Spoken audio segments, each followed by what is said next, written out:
বঙ্গ ও বিশ্ব সাহিত্যের কিছু রহস্য ও রোমাঞ্চকর গল্প নিয়ে সাজানো আমাদের এই বিশেষ উপস্থাপনা মিস্টিরিয়াস স্যাটারডে।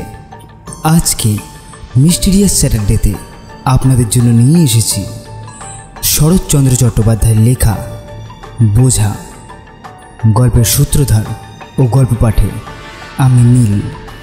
শুরু হচ্ছে বোঝা।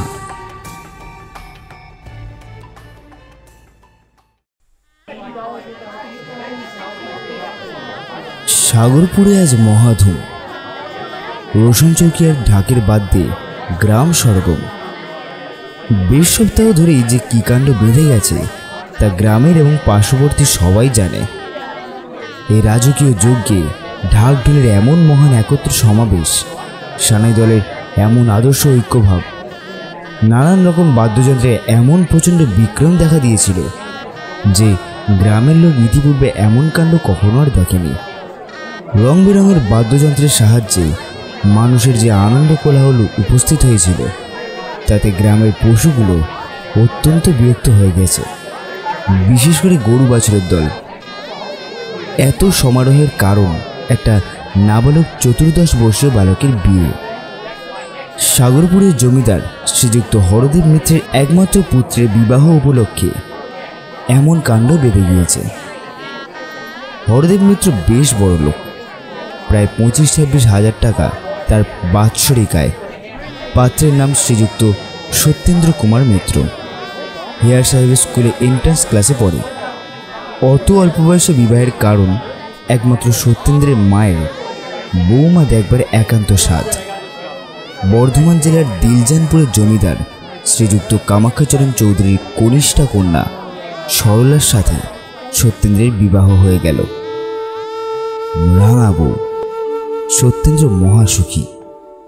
10 বছরের টুকটুকে ছোট বউটির মুখ দেখে সত্যেন্দ্রের মা বিশেষ খুশি হয়েছিলেন। বিবাহর পরের বছরই হরদেববাবু বৌমা আনলেন, কারণ সত্যেন্দ্রের মায়ের এরকম ইচ্ছা ছিল না যে বধূকে সে বাপের বাড়ি রেখে দেন।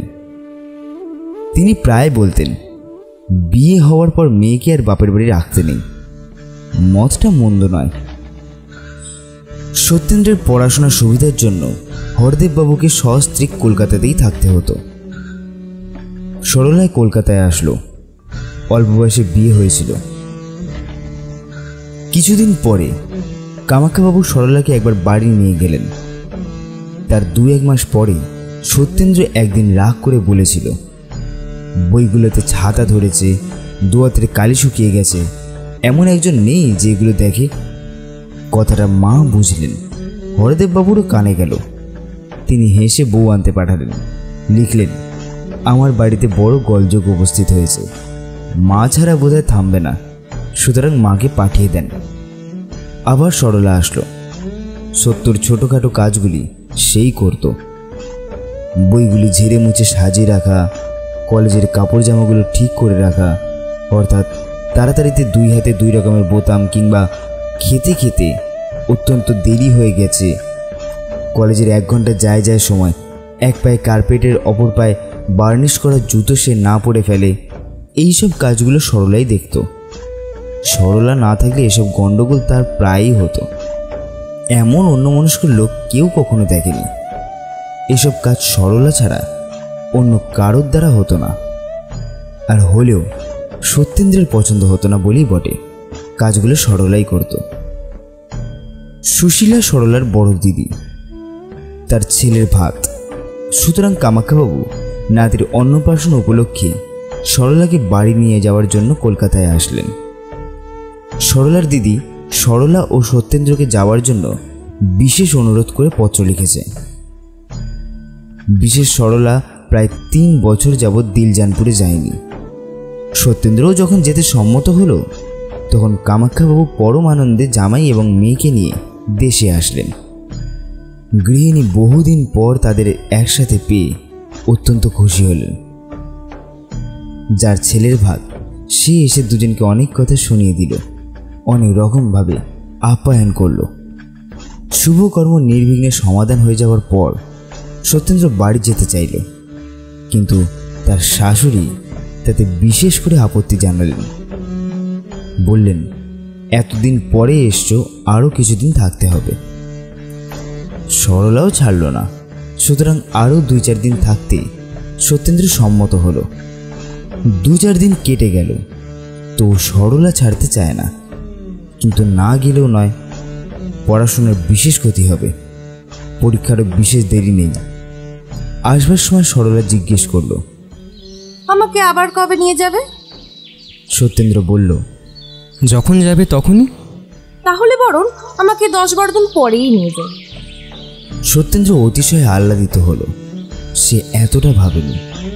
তখন চোখের জলের মধ্যে সরলা স্বামীকে বিদায় দিয়ে হেসে বলল, দেখো, আমার জন্য যেন ভেবো না, আর রাত পর্যন্ত পড়ে যেন অসুখ না হয়।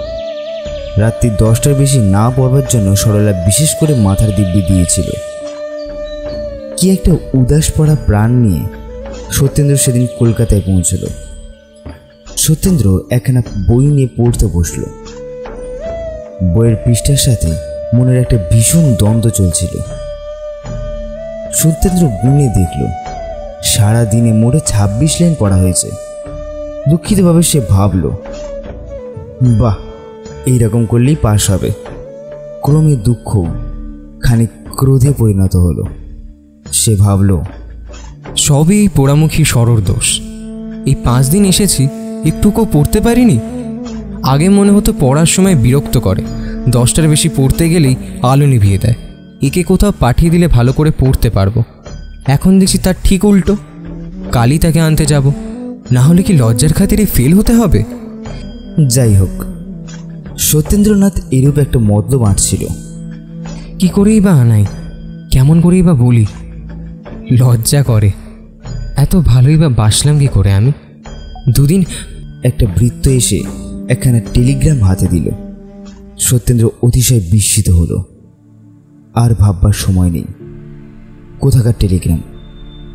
কভার খুলতেই সত্যেন্দ্রের হৃৎকম্প শুরু হলো। ভিতরে যা লেখা ছিল তাতে মাথা একেবারে ঘুরে গেল। সরলা রোগাক্রান্ত। সেই দিনই হরদেববাবু সত্যেন্দ্রকে নিয়ে দিলজানপুরে যাত্রা করলেন। বাড়ির সামনেই কামাখ্যাবাবুর সাথে দেখা হলো। হরদেববাবু চিৎকার করে জিজ্ঞেস করলেন, কেমন আছো মা? কামাখ্যাবাবু বললেন, আসুন, ভেতরে আসুন। হরদেববাবু ভিতরে গিয়ে দেখলেন সরলা বিষুচিকা রোগে আক্রান্তা। একদিনে সরলাকে যেন আর চেনাই যায় না। চোখ বসে গেছে, পদ্মের মতো মুখখানিতে কালিমা পড়েছে। বিজ্ঞ হরদেববাবু বুঝলেন অবস্থা ভালো নয়। চোখ মুছে ডাকলেন, মা সরলা। সরলা চেয়ে দেখল, তখনও সরলার বেশ চেতনা আছে। কেমন আছো মা? সরলা হেসে বলল, ভালো আছি। দুজনেই বুঝল এটা আপসে মিটমাট হয়ে গেল। সকলে চলে যাওয়ার পর সত্যেন্দ্র এসে কাছে বসল। দারুণ আতঙ্কে কথা বের হলো না। তখন জোর করেই নিরস ভাঙা ভাঙা গলায় সত্যেন্দ্র ডাকল, সরো। শুষ্ক ভাঙা গলা। ক্ষতি কি? সেই চিরপরিচিত স্বর, সেই আদরের ডাক, সরো। এ কি ভুল হয়? সরলা চাইল। সে হরদেববাবুকে দেখে আগেই সত্যেন্দ্রের আগমনের কথা বুঝতে পেরেছিল। সরলা স্বামীকে তামাশা করতে বড় ভালোবাসত। হেসে বলল, কি নিতে এসেছো? কথা বসে গেছে। এতক্ষণ কোনো মতে সত্যেন্দ্রের চোখের জল চেপে রেখেছিল। অবস্থা দেখে সে বাঁধ ভেঙে গেল। সত্যেন্দ্র জানত এই সময় কাঁদতেন, কিন্তু পোড়া চোখের জলের কি সে বিবেচনা আছে? বেশ ধীরে ধীরে স্বাচ্ছন্দ্যে তারা একটির পর একটি করে ফোঁটায় ফোঁটায় নামতে আরম্ভ করল। তারা যে সরলার অঙ্গে মিশছে, এই অবকাশ তাদেরও কখনো হয়েছে কি? কখনো হয়নি। তোমার কিংবা সরলার খাতিরে তারা কি এ সুযোগ ছেড়ে দেবে? সরলার স্বামীকে কোনোদিন কাঁদতে দেখেনি। সেও কাঁদল। অনেকক্ষণ পরে চোখ মুছে সে বলল, ছি, কেঁদো না। পুরুষ মানুষদের কি কাঁদতে আছে? এ কি বটে সরলা, বেশ বুঝিয়েছ। মনে মনে তারা যতই শুকিয়ে যাক, শুকিয়ে কাঠ হয়ে যাক, এক ফোঁটা জল যেন না পড়ে। কেন? মেয়েরাই কি শুধু কাঁদতে পারে? পুরুষদের কি কাঁদার কোনো অধিকার নেই? যন্ত্রণায় তারা পুড়ে যাক, তবু তারা কাঁদতে পারবে না। কাঁদলে তারা স্ত্রীলোক হয়ে যাবে। সরলা, এই ব্যবস্থা কি তোমরাই করিয়েছ? সরলা স্বামীর হাতে নিজের হাত টিপে ধরে কেঁদে বলল। পরজন্ম বিশ্বাস করো কি? সত্যেন্দ্র কাঁদতে কাঁদতে বলল, করতাম কিনা জানি না, কিন্তু হ্যাঁ, এখন থেকে করব। সরলার মুখে খানিক হাসির চিহ্ন প্রকাশ পেল। ওষুধ খাওয়ার সময় হয়েছে দেখে কামাখ্যাবাবু, হরদেববাবু এবং ডাক্তারবাবু ঘরে প্রবেশ করলেন। ডাক্তার নাড়ি টিপে বললেন, আশা বড় কম, তবে ঈশ্বরের ইচ্ছা। ঈশ্বরের ইচ্ছায় পরদিন বেলা 7টার সময় সরলার মৃত্যু হল। সন্ধ্যার সময় হরদেববাবু সত্যেন্দ্রকে নিয়ে কলকাতায় ফিরলেন। কি যেন একটা হয়ে গেছে। রাজশয্যায় শুয়ে ইন্দ্রের শুভ উপলব্ধি করছিল, টেনে কে যেন সুখের স্বপ্নটুকু ভেঙে দিয়েছে। মাঝরাতে উঠে বসেছে, ঘুম ভেঙে গেছে। তার আজীবন সহচর সেই অর্ধচিহ্ন খাটটায় শুয়ে আছে। সে কাঁদবে না হাসবে? সুখের স্রোতে অনন্তে ভেসে যাচ্ছিল। হঠাৎ যেন একটা অজানা ঢেউ সবকিছু উল্টে দিল। জীবনের কেন্দ্র পর্যন্ত কে টেনে পরিধির বাইরে নিয়ে গিয়েছে। কিছু যেন আর ঠাহর হয় না। এই কি হলো? এসব কথা ভাবতে ভাবতে গভীর রাতে সত্যেন্দ্রনাথ জানলায় বসে সাগরপুরের অন্ধকার দেখছিল। গাছগুলো কি একটা নিস্তব্ধ ভাব সত্যেন্দ্রর সাথে বিনিময় করছিল। শোঁ শোঁ করে নৈশ বাতাস বয়ে গেল। কিছু বলে গেল কি? বলল বই কি, সেই এক কথা। সব জিনিসেই সেই এক কথা বলে বেড়ায়। পাপি আর চোখ গেল বলে না, ঠিক যেন বলে মরে গেল। বউ কথাকেও পাখিও আর নিজের বল বলে না, সেও বলে বউ মরে গেল। সব জিনিস ওই একই কথা বারবার বলে বেড়ায় কেন? শোঁ শোঁ করে নৈশ বাতাস যেন ওই একই কথা বলে, নেই, সে নেই। কেমন আছো সত্য? মাথাটা কি বড় ধরেছে বলে বোধ হয়। সে তো আজ অনেক দিন হলো। সরলার মৃত্যুতে সত্যেন্দ্র ভীষণভাবে কাতর হয়ে পড়ল। সত্যেন্দ্র অন্ধকারে নক্ষত্র দেখছিল, যেটি সব থেকে ক্ষীণ আলোক, সেটিকে বিশেষ পর্যবেক্ষণ করে দেখছিল। চোখ বন্ধ করতে সাহস হয় না, যদি সেটা হারিয়ে যায়। দেখতে দেখতে ক্লান্ত হলে সেখানেই সে ঘুমিয়ে পড়ে। দিনের বেলা ঘুম ভাঙলে আবার সেটিকে দেখবার চেষ্টা করে। আলো ভালো লাগে না, জ্যোৎস্নাও আর ভালো লাগে না। অত ক্ষীণ আলোক বিশিষ্ট নক্ষত্র কি আর আলোয় দেখা যায়? সত্যেন্দ্র এমএ পরীক্ষায় ফেল হয়ে গেছে। পাশ হওয়ারও ইচ্ছাও নেই, উৎসাহ নিভে গেছে। পাশ করলে কি নক্ষত্র কাছে আসে? হরদেববাবু সপরিবারে দেশে চলে এসছেন। সত্যেন্দ্র বলে সে বাড়ি থেকে ভালো পরীক্ষা দিতে পারবে। শহরের অত গণ্ডগোলে ভালো পড়াশোনা হয় না। সত্যেন্দ্র এখন একরকমের লোক হয়ে গেছে। মুখখানা দেখলে মনে হয় যেন বহুদিন কিছু খেতে পায়নি, যেন মস্ত একটা রোগ থেকে সম্প্রতি আরোগ্য লাভ করেছে। দুপুরবেলা সত্য ঘরে দরজা বন্ধ করে দিয়ে ফটোগ্রাফ ঝেড়ে ধুলো পরিষ্কার করছিল। নিজের পুরাতন বইগুলি সাজাতে বসে। হারমোনিয়ামের ঝাঁপগুলো মিছিমিছি পরিষ্কার করে। সরলার পরিষ্কার বইগুলি আরও পরিষ্কার করে। ভালো ভালো কাগজ খাম নিয়ে সরলাকে চিঠি লেখে, কি একটা শিরোনাম দিয়ে নিজের বাক্সে বন্ধ করে রাখে। সত্যেন্দ্রনাথ, তুমি একা নও। অনেকের কপাল তোমারই মতো অল্প বয়সে পুড়ে যায়। সকলে কি তোমার মতো পাগল হয়? সাবধান সত্য, সকলেরই একটা সীমা আছে। স্বর্গীয় ভালোবাসারও একটা সীমা নির্দিষ্ট আছে। যদি সেই সীমা ছাড়িয়ে যাও কষ্ট পাবে, কেউ রাখতে পারবে না। সত্যেন্দ্রের মা বড় বুদ্ধিমতী।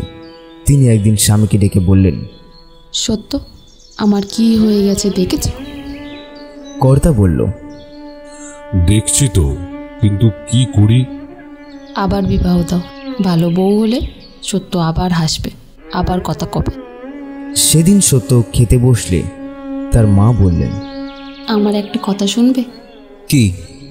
তোমাকে আবার বিবাহ করতে হবে। সত্য হেসে বলল, এই কথা? তা বুড়ো বয়সে আবার ওসব কেন?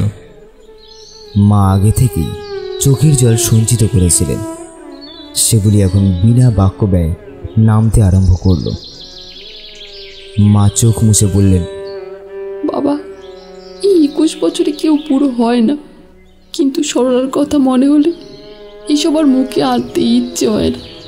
কিন্তু আমি আর একা থাকতে পারি না।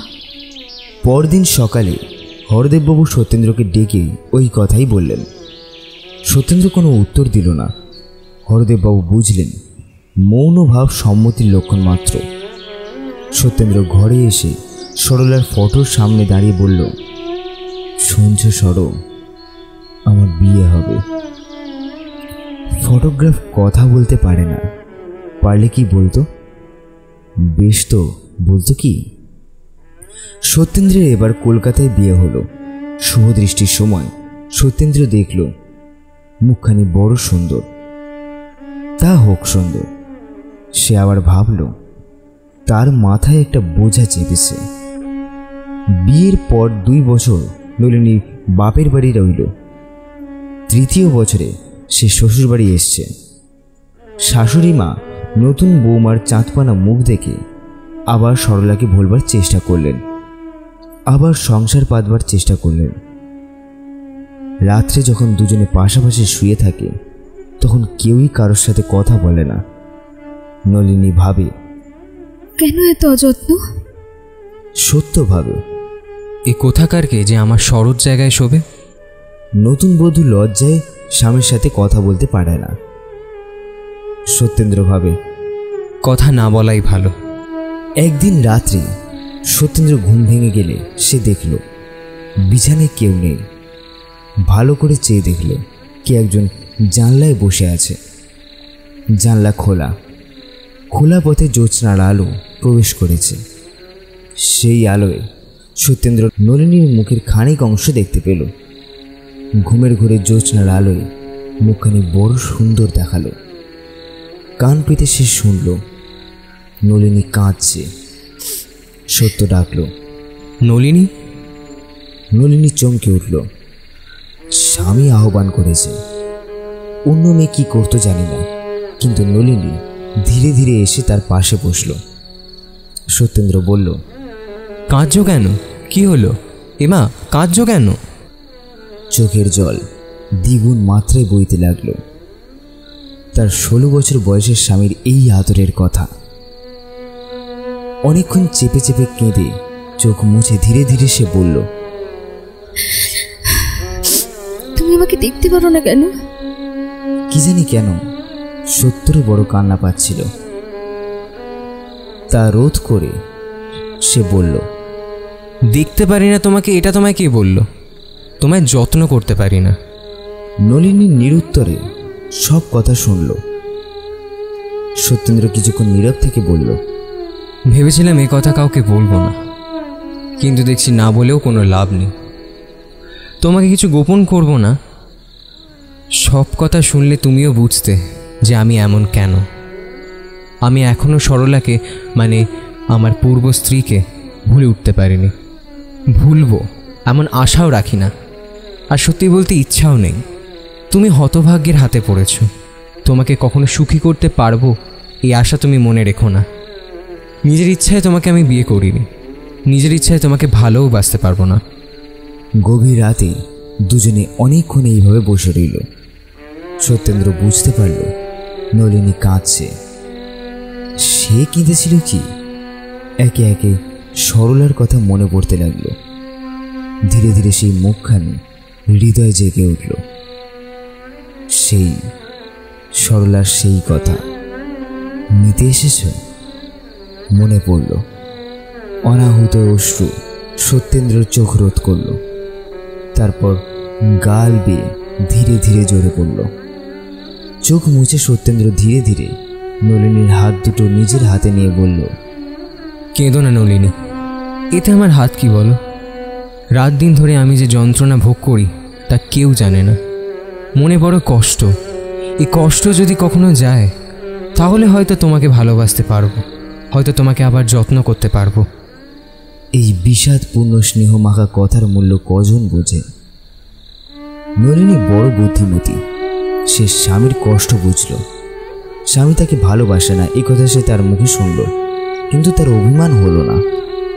বোকা মেয়ে, 16 বছরে যদি অভিমান করবে না তবে করবে কবে? কিন্তু নলিনী ভাবল, অভিমান আগে না স্বামী আগে? সেই দিন থেকে কি করলে স্বামীর কষ্ট যায় এটাই তার একমাত্র চিন্তার বিষয় হলো। কি করলে স্বামী সতীনকে ভুলতে পারেন এই কথা সে একবারও ভাবেনি।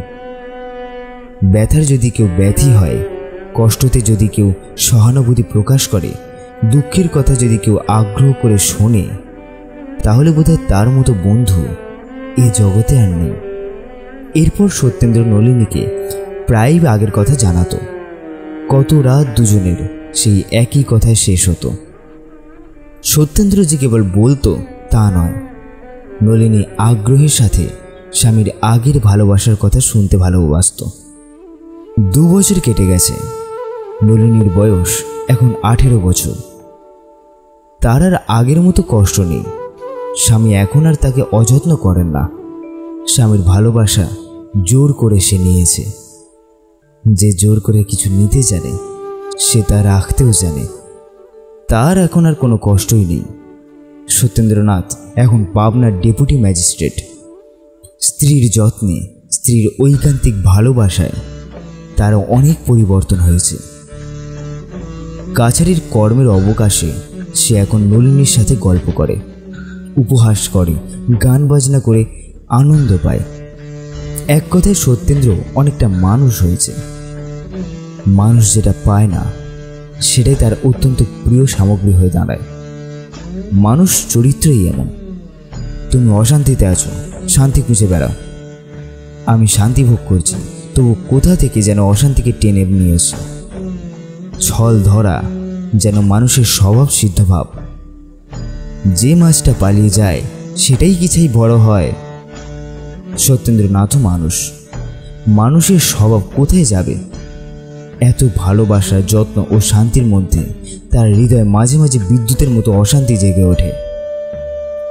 নিমিষের মধ্যে মনের মাঝে বৈদ্যুতিক ক্রিয়ার মতো যে বিপ্লব বেঁধে যায় তা সামলে নিতে নলিনীর অনেক পরিশ্রম প্রয়োজন হয়। মাঝে মাঝে তার মনে হয় বুঝি আর সামলাতে পারবে না। এতদিনের চেষ্টা, যত্ন, অধ্যাবসায় সমস্তই বুঝি বিফল হয়ে যাবে। নলিনীর এতটুকু ত্রুটি দেখলে সত্যেন্দ্র ভাবে, সরলা থাকলে বোধহয় এমনটা হতো না। হতো কিনা ভগবান জানেন।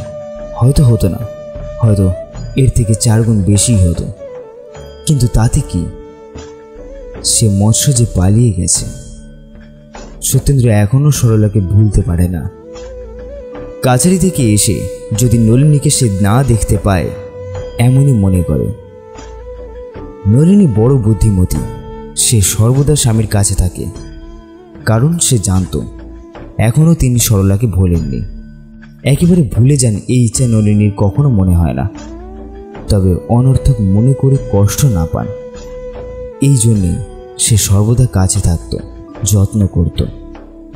নাই ভুলুন, কিন্তু তাকে তো অযত্ন করেন না, এটাই নলিনীর কাছে অনেক কিছু।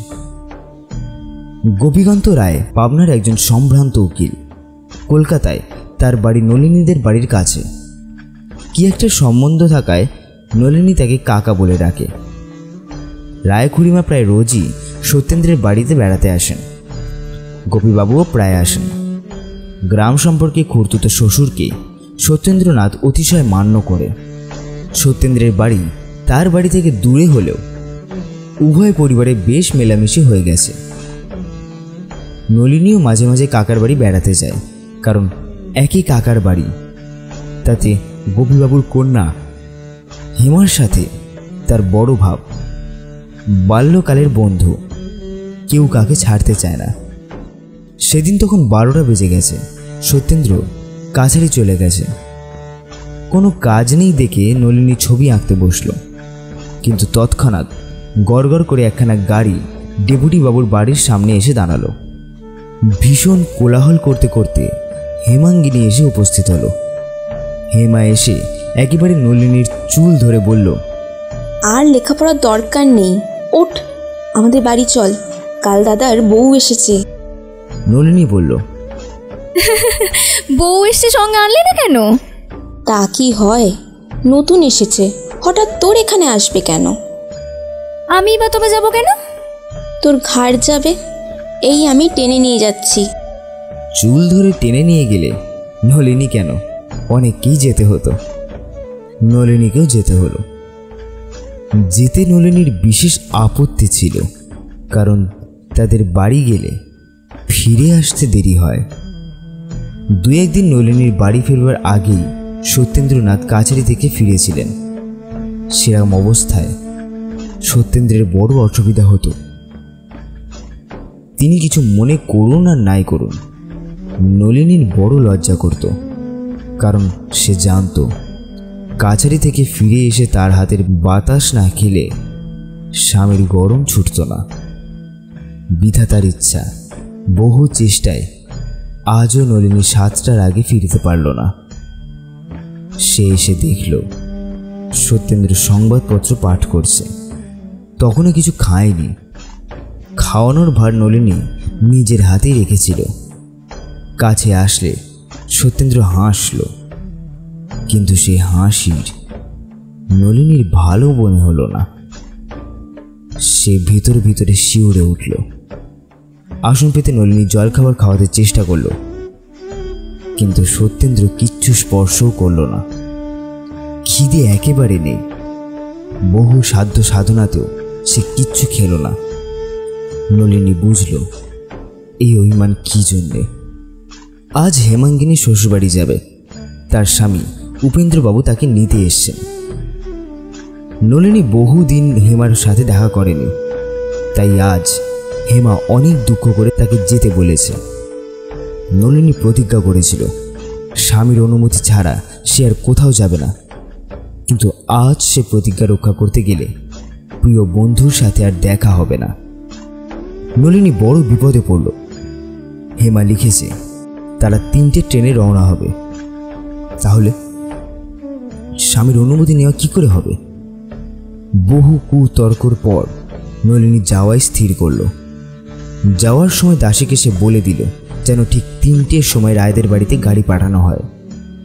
গাড়ি পাঠানোও হয়েছিল, কিন্তু হেমার 3টে ট্রেনে যাওয়া হলো না। সুতরাং সে নলিনীকে কিছুতেই ছেড়ে দিল না।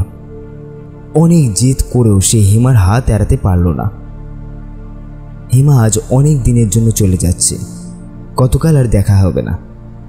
সহজে কে ছেড়ে দেয়? কিন্তু বাড়ি ফিরতে দেরি হলে স্বামী রাগ করবেন, এই কথা বলতে নলিনীর লজ্জা হচ্ছিল। সহজে এই কথা কে বলতে চায়? এই হীনতা কে স্বীকার করে, বিশেষ এই বয়সে? অবশেষে সে কথাও সে বলল, কিন্তু হেমা তা বিশ্বাস করল না। সে হেসে বলল, পোকা বুঝিও না, রাগারাগির ব্যাপার আমি ঢের বুঝি। উপেনবাবু অনেক রাগ করতে জানেন। কথাটা হেমা হেসেই উড়িয়ে দিল, কিন্তু নলিনী মর্মে মর্মে পীড়া পেল। সকলের স্বামী কি এক ছাঁচে গড়া? সকলেই কি উপেনবাবুর মতো? নলিনী যখন ফিরে আসলো তখন রাত 10টা বেজে গেছে। সে এসে শুনল বাবু বাইরে শুয়ে আছে। মাতঙ্গিনী ওরফে মাতু, নলিনীর বাপের বাড়ির ঝি, সে নলিনীর সাথে এসেছিল। অনেক দিনের লোক, বিশেষ সে নলিনীকে অত্যন্ত স্নেহ করত। তাই সে নলিনীকে আজ বিলক্ষণ 10 কথা জানিয়ে দিল। বাড়ির মধ্যে সেই কেবল জানত সত্যবাবু বিলক্ষণ রাগ করে বাইরে শোয়ার আদেশ দিয়েছিল। গভীর রাত্রে যখন বিছানায় শুয়ে চোখ বন্ধ করে সত্যেন্দ্রনাথ পূর্বস্মৃতি জাগিয়ে তোলার চেষ্টা করছিল, যখন সে সরলার মুখের সাথে নলিনীর মুখের ঈষৎ তুলনা করছিল, যখন সরলার ভালোবাসার সাথে নলিনীর ভালোবাসার তুলনা করছিল, তখন ধীরে ধীরে দরজা খুলে নলিনীর সেই ঘরে প্রবেশ করল। সত্যেন্দ্র চেয়ে দেখল নলিনী এসে সত্যেন্দ্রের পায়ের কাছে বসল। সত্যেন্দ্র চোখ বুঝল। অনেকক্ষণ এইভাবে কেটে গেল দেখে সত্যেন্দ্র বিরক্ত হলো। পাশ ফিরে গম্ভীর স্বরে সে বলল, তুমি এখানে কেন? নলিনী কাঁদছিল, কথা বলতে পারল না। কান্না দেখে ডেপুটিবাবু আর একটু রেগে গেলেন। বললেন, রাত হয়েছে, যাও গিয়ে শুয়ে পড়ো। নলিনী কাঁদছিল। এবার চোখের জল মুছে সে বলল, তুমি শুবে চলো।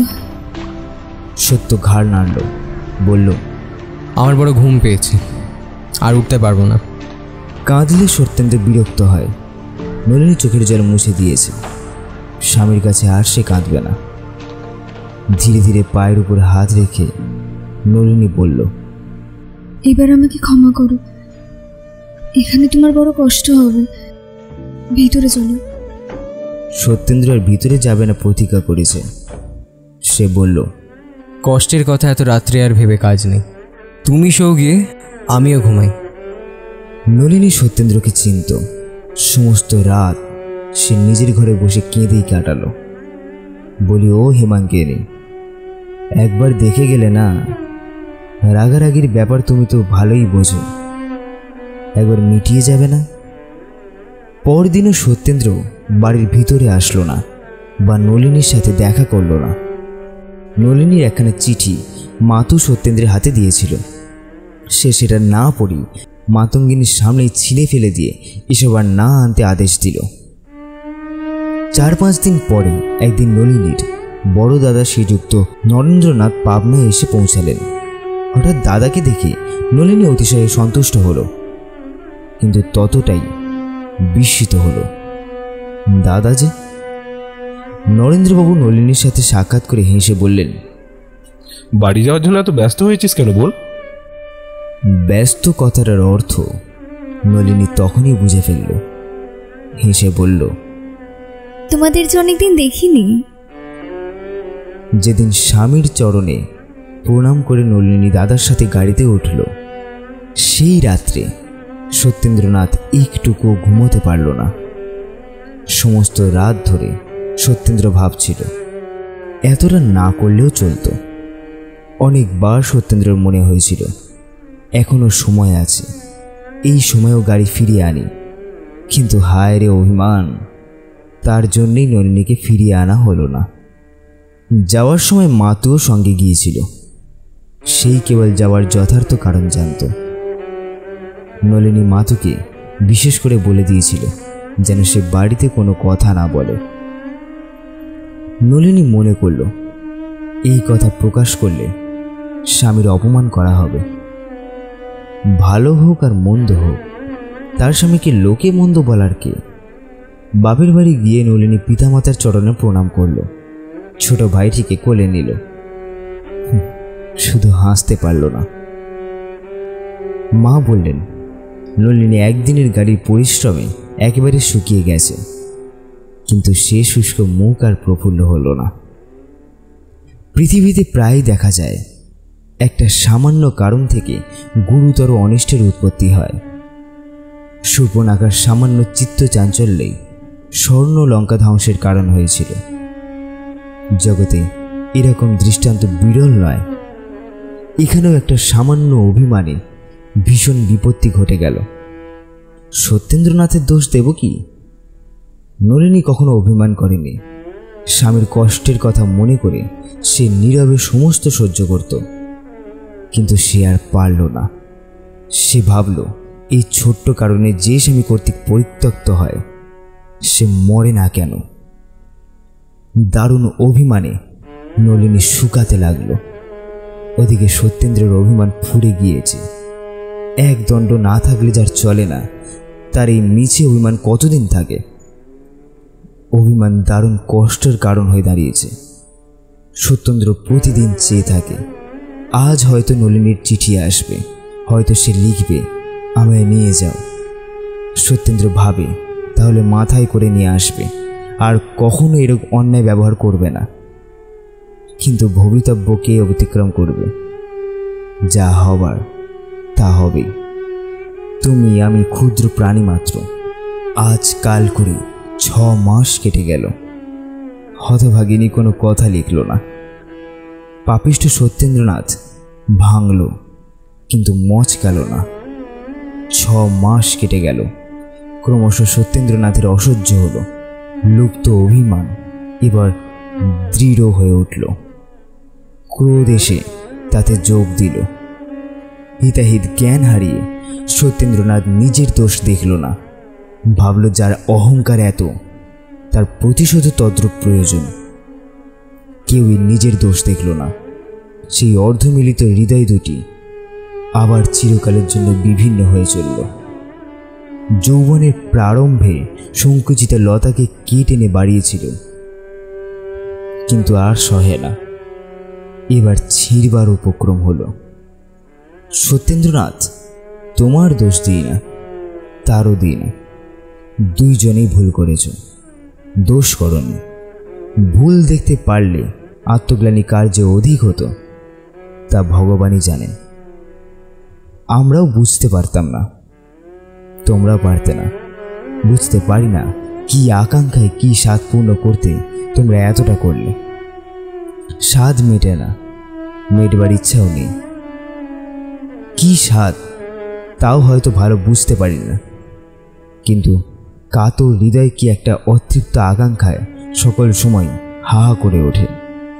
কি যে হয়, কেন যে অদৃশ্য গতি ওই লক্ষ্যহীন প্রান্তে পরিচালিত হয়, কিছুতেই তা নির্ণয় করা যায় না। যা ঘটবার তা ঘটবে। ইচ্ছা হলেও, মনের সাথে দ্বন্দ্বযুদ্ধ করেও তোমাকে অপরাধ হতে অব্যাহত দেব। অমন রূপে গুণে বউ পুত্রের পছন্দ হয় না, গৃহিণীর বড় দুঃখ। অমন চাঁদপানা বউ নিয়ে ঘর করতে পারলে না ভেবে গৃহিণী অত্যন্ত বিমর্ষ হয়ে আছেন। জননীর শত চেষ্টাতেও পুত্রের মত ফিরল না। এখন আর উপায় কি? ছেলেরই যদি পছন্দ হলো না, তখন কিসের বউ? ছেলের আদরিত বউয়ের আদর, আর আমারই বা হাত কি? নিজে দেখে শুনে বিবাহ করলে আমি কি আটকাতে পারি? ইত্যাদি মৃদু বচন আওড়াতে আওড়াতে অভ্যাস অনুসারে গৃহিণী বরণ ডালা সাজাতে বসলেন। 2 বছর আগে হরদেব বাবুর মৃত্যু হয়েছে। সে কথা মনে হলে চোখে জল আসলো। আবার নলিনীর কথা মনে পড়ল। জল বেয়ে আরও বেড়ে গেল। কি জানি কেমন বৌমা আসবে। কর্তা বেঁচে থাকলে বোধহয় পোড়া কপালের এ দুর্দশা দেখতে হতো না। সত্যেন্দ্র বিয়ে করে আসলো। মা বউ বরণ করে ঘরে তুললেন। আবার পোড়া চোখে জল এসলো। জল মুছতে মুছতে তিনি বললেন, চোখে কি পড়েছে, কেবল জল আসছে। গিরিবালা বড় মুখ ফোঁড় মেয়ে। বিশেষ নলিনীর সাথে তার বেহান পাতানো ছিল।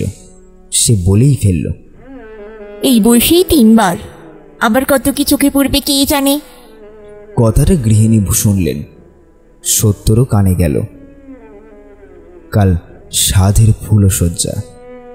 কোথা থেকে একটা ভারী জমকালো রকমের তত্ত্ব এসেছে। বরকনের ঢাকাই শাড়ি, ধুতি, চাদর ইত্যাদি বড় সুন্দর রকমের। কনের বারাণসীর চেলিখানির মতো সুন্দর চেলিগ্রামে ইতিপূর্বে কেউ দেখেনি। সকলেই জিজ্ঞেস করছেন কোথাকার তত্ত্ব। একবার ঢোক গিলেও বলছেন সত্যরকে একজন বন্ধু পাঠিয়েছে। গৃহিণীর চোখের জল চেপে, যথার্থ সংবাদ চেপে, হাসি কান্না মিশ্রিত মুখে তত্ত্বের সমস্ত কিছু বন্টন করলেন। সকলে যে যার ভাগ নিয়ে নিল। যাওয়ার সময় রাজবালা বলল, বেশ তত্ত্ব করেছি। নৃত্যকালী বলল, আচ্ছা আবার বিয়ে করলো কেন? জ্ঞানদা বলল, কি জানি বোন, অমন রূপে গুণে বউ, কে জানে, ওসব বোঝা যায় না। এর 2-1 দিন পরে গ্রামের প্রায় সকলেই জানল যে রামমণি জমিদার বাড়ির গুরু রহস্য ভেদ করেছে।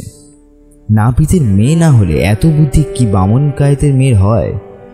কথাটা অনেকেই স্বীকার করল। এবার গৃহিণীর পালা। এই কথা যখন তার কানে গেল, তিনি ঘরের কপাট বন্ধ করে একেবারে মাটিতে লুটিয়ে পড়লেন। আমার নলিনী কুলটা, কি জানি কেন গৃহিণী সরলার থেকে নলিনীকেও বেশি ভালোবাসছিলেন। জন্মের মতো সেই নলিনীর কপাল ভেঙে গেছে। গৃহিণী মনে মনে ভাবলেন, সত্য হয় ভালোই, না হয় আমি নলিনীকে নিয়ে কাশীবাস হব। পোড়া কপালের এ জন্মের মতো সব স্বাদই তো মিটেছে। তখন তিনি দরজা খুলে মাতুকে ডেকে এনে আবার দরজা বন্ধ করলেন। মাতুই তত্ত্ব নিয়ে এসেছিল। দুজনের চোখের জলে ভেসে পড়লেন। কেমন করে নলিনীর সোনার বর্ণকালী হয়েছে, কি অপরাধে সত্যেন্দ্র তাকে পায়ে ঠেলেছে, কত কাতর বচনে সে ঠাকুরানীকে প্রণাম জানিয়েছে ইত্যাদি বিবরণ মাতঙ্গিনী বেশ করে বিনিয়ে বিনিয়ে চোখ মুছতে মুছতে গৃহিণীকে শোনালো। শুনতে শুনতে গৃহিণীর পূর্বস্নেহ শত গুণ বেড়ে গেল। পুত্রের ওপর দারুণ অভিমান জন্মালো। মনে মনে তিনি ভাবলেন, আমি কি সত্যের কেউ নই? সকল কথাই কি আমার উপেক্ষার যোগ্য? আমার কি একটাও কথা থাকবে না? আমি আবার নলিকে গৃহে আনব। অমর লক্ষ্মীর কি এ দশা করিতে আছে? সেদিন সন্ধ্যার সময় জননী পুত্রকে ডেকে বললেন, নলিনীকে নিয়ে এসো। পুত্র ঘাড় নেড়ে বলল, না। জননী কেঁদে ফেললেন, বললেন, ওরে আমার নলিনীর নামে গ্রামময় কলঙ্ক উঠেছে যে তুই তার স্বামী, তার মান রাখবি না। কিসের কলঙ্ক? অমন করে তাড়িয়ে দিয়ে আরেকটা বিয়ে করলে আমি কার মুখ বন্ধ করব?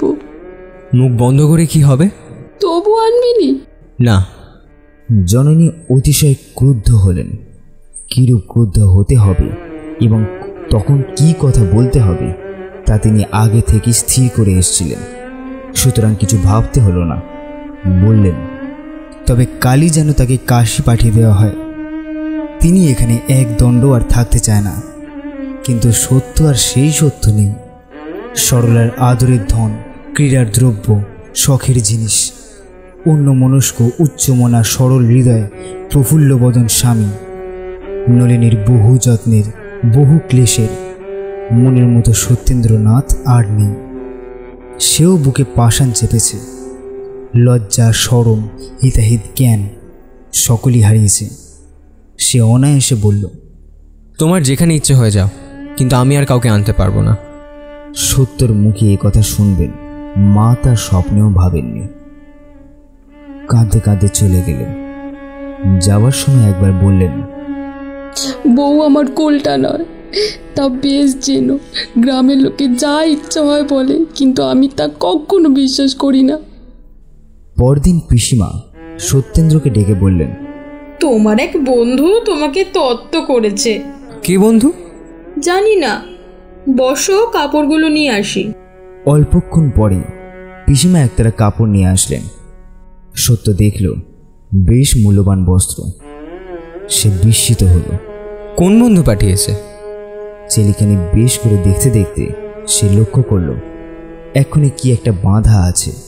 খুলে দেখল একখানা ছোট্ট চিঠি। হাতের লেখা দেখে সত্যেন্দ্রর মাথা ঝাঁত করে উঠল। লেখা আছে, ভগিনী, স্নেহের উপহার প্রত্যাখ্যান করতে নেই। তোমার দিদি যা পাঠালো গ্রহণ করো। সে রাত্রির ফুলশয্যা সত্যেন্দ্রের পক্ষে কণ্টক শয্যা হল। যুবার অভিমান কোনো বালকে দেখেছি কি? সত্যেন্দ্রর মতো অভিমান করে এতটা অনর্থপাত করতে কোনো বালককে দেখেছ কি? ছেলেবেলায় পুস্তক নিয়ে খেলা করতাম বলে পিতার কাছে শাস্তি ভোগ করেছে।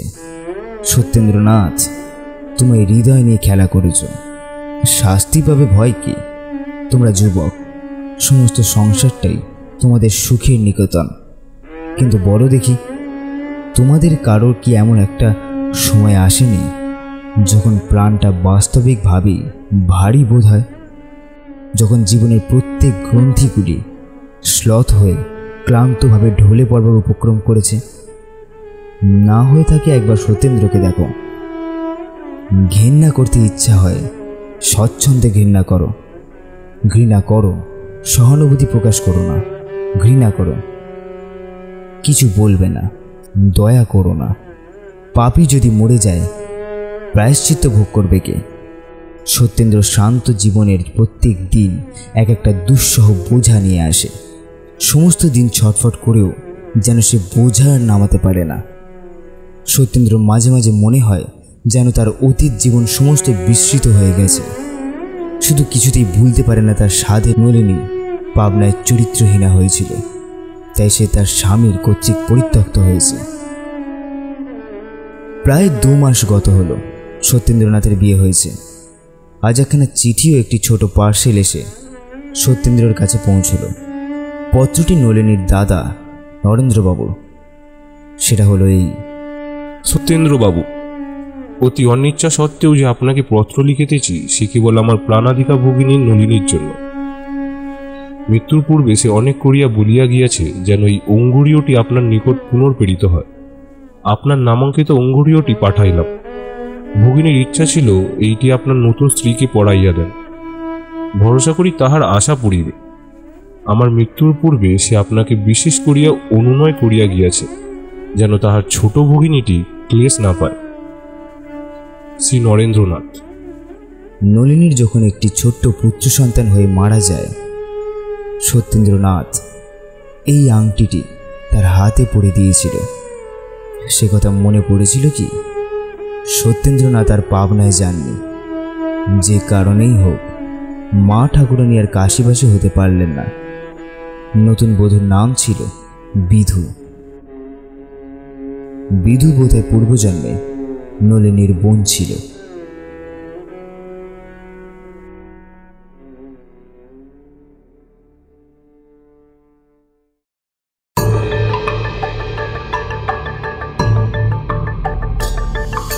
শুনলেন আজকের গল্প শরৎচন্দ্র চট্টোপাধ্যায়ের লেখা বোঝা।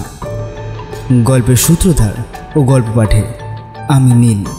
হরদেব মিত্র চরিত্রে সুমন, সত্যেন্দ্র কুমারের চরিত্রে রিক, মায়ের চরিত্রে সুদীপা, হেমার চরিত্রে প্রেরণা, পিসিমার চরিত্রে রাই, সরলার চরিত্রে মেঘা গড়াই, নলিনীর চরিত্রে মেঘা, নলিনীর দাদার চরিত্রে সুমন।